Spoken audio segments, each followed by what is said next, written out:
Assalamualaikum warahmatullahi wabarakatuh. Perkenalkan, nama saya Fatima Abdullah dengan NIM 19.600.033. Saya dari Tadis Matematika, Fakultas Tarbiyah IAIN Parepare. Video ini saya akan membahas analisis variabel pembelajaran pada materi matematika. Berikut adalah taksonomi variabel pelajaran.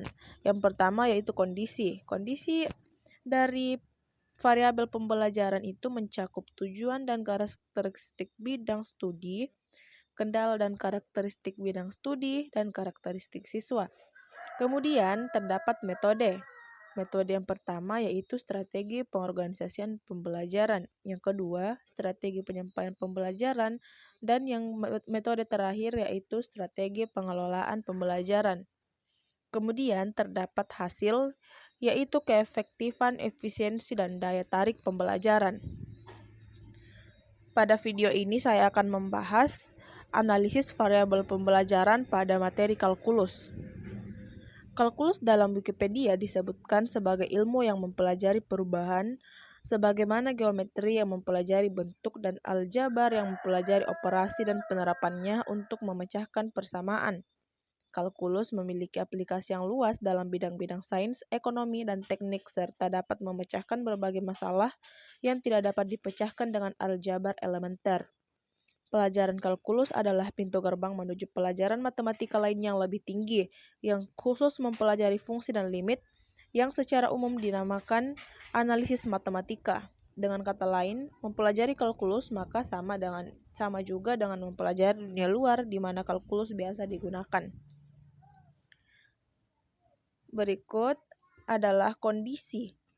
Kondisi yang pertama yaitu tujuan dan karakteristik bidang studi. Tujuan dari mata kuliah kalkulus yaitu untuk memberi kemampuan kepada mahasiswa tentang sistem bilangan real, ketidaksamaan, nilai mutlak, garis lurus, grafik persamaan, fungsi limit turunan atau rantai, turunan tingkat tinggi, pendiferensialan implisit, laju yang berkaitan, hampiran, maksimum dan minimum, kemonotonan dan kecekungan, penerapan ekonomi, limit tak berhingga, penggambaran grafik canggih, dan teorema nilai rata-rata. Yang kedua yaitu karakteristik siswa. Karakter umum dari mahasiswa yang mengambil mata kuliah kalkulus ini beragam. Berdasarkan pengamatan peneliti, mahasiswa tersebut terlihat aktif dan mampu menyelesaikan persoalan yang diberikan oleh dosen. Lain kesempatan, mahasiswa terlihat pasif dan tidak antusias. Mahasiswa cenderung tidak mengetahui gaya belajarnya sendiri sehingga bergantung dari pembawaan dosen pengajar mata kuliah. Hal ini berpotensi menyebabkan mahasiswa yang tidak tahu semakin tidak tahu, dan yang diam karena takut atau malas bertanya akan terus seperti itu. Kendalanya yaitu karakteristik siswa yang takut atau malas. Hal itu menjadi suatu kendala bagi dosen untuk menyampaikan tujuan pembelajaran secara maksimal. Kendala lainnya berupa penyampaian konsep yang tidak serta-merta dapat langsung dipahami oleh mahasiswa. Belum lagi saat pemberian contoh dan latihan yang menurut mahasiswa tidak sama sehingga terkendala dalam penyelesaian. Karena itu, menumbuhkan proses bernalar dan berpikir kritis pada diri mahasiswa menjadi tantangan tersendiri bagi setiap dosen. Kurangnya kesadaran mahasiswa untuk memotivasi dirinya sendiri juga menjadi kendala tersendiri. Dalam kondisi kurang paham tersebut terhadap suatu materi, mahasiswa memilih diam dan lebih mengharapkan temannya yang lebih mengerti daripada berusaha sendiri. Kondisi ini menjadikan pembelajaran tidak berjalan sebagaimana mestinya. Selanjutnya yaitu metode. Metode yang pertama yaitu strategi pengorganisasian pembelajaran. Dalam kasus pengorganisasian pembelajaran pada mata kuliah kalkulus, ditemukan bahwa dosen pengampu mata kuliah kalkulus membuat pengorganisasian isi materi yang akan diajarkan dengan memberi penjelasan secara mendalam terhadap suatu konsep dasar dan memperkuat bahasan materi tersebut dengan masalah-masalah yang mengharuskan mahasiswa menyelesaikan secara berkelompok atau individual. Yang kedua yaitu strategi penyampaian pembelajaran. Secara garis besar, langkah-langkah penyampaian materi pembelajaran sangat bergantung kepada jenis materi yang akan disajikan.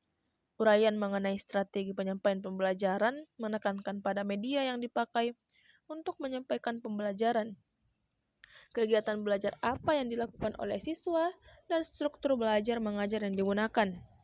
Dosen pengampu memulai pembelajaran dengan memberikan fenomena-fenomena berpikir terhadap persoalan-persoalan yang terjadi dalam kehidupan masyarakat yang berkenaan dengan lingkup kalkulus dengan tujuan untuk menguatkan wawasan terhadap materi yang akan disampaikan serta motivasi mahasiswa untuk berpikir dan menikmati belajar kalkulus.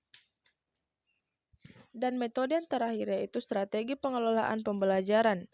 Mengenai pengelolaan pembelajaran mata kuliah kalkulus, dapat disimpulkan bahwa pengelolaan motivasi belajar mahasiswa terhadap pokok bahasan dan materi mata kuliah dan proses penumbuhan interaksi antara mahasiswa dengan dosen pengampu dilakukan melalui penciptaan ketertarikan berpikir mahasiswa terhadap fenomena kalkulus dalam kasus-kasus keseharian maupun dalam keilmuan lainnya. Selanjutnya yaitu hasil. Efektivitas dari suatu pembelajaran diukur melalui pencapaian hasil belajar peserta didik. Terdapat 4 aspek yang digunakan sebagai tolak ukur, yaitu yang pertama tingkat kesalahan, kecepatan untuk kerja, tingkat ahli belajar, dan tingkat retensi dari materi yang dipelajari. Temuan penelitian terkait tingkat kesalahan mahasiswa dalam menyelesaikan persoalan kalkulus dilihat secara bertahap melalui pemberian tugas secara berkala, melalui drill atau latihan berkala yang diberikan oleh dosen pengampu. Mahasiswa mengalami kemajuan dari waktu ke waktu terkait tingkat kesalahan yang dilakukan. Misalnya, kekurang ketelitian mahasiswa dalam memecahkan soal-soal kalkulus mengalami penurunan. Mahasiswa terbiasa meloncati bagian-bagian dalam penyelesaian soal yang mengakibatkan terjadinya kesalahan juga semakin membaik. Hal ini terlihat dari nilai akhir dari tugas individu 25% berkisar pada nilai 90-100 poin. UTS 25% berkisar antara 85-95 poin dan UAS 35% berkisar pada nilai 70-100 poin dengan nilai akhir berupa huruf A yang memiliki arti rata-rata kelas memperoleh nilai yang sangat baik.